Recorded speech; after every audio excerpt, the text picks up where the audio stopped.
2026 সালের এপ্রিলের তথ্য অনুযায়ী বাংলাদেশে এলপিজি গ্যাসের দাম কমার পরিবর্তে বরং দফায় দফায় বেড়েছে।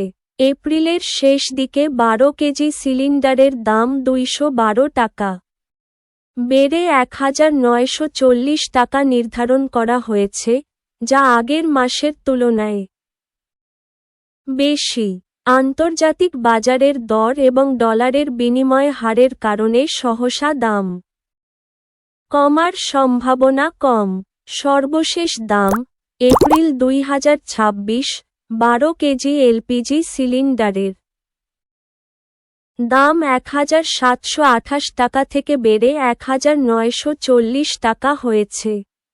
দাম বাড়ার কারণ আন্তর্জাতিক বাজারে দর বৃদ্ধি এবং আমদানিতে শুল্কের প্রভাব।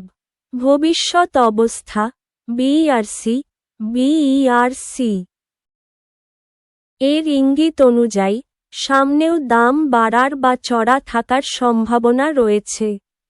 বিশেষ দ্রষ্টব্য, সরকার নির্ধারিত দামের চেয়ে অনেক খুচরা বাজারে বেশি দামে সিলিন্ডার বিক্রি হওয়ার অভিযোগ রয়েছে।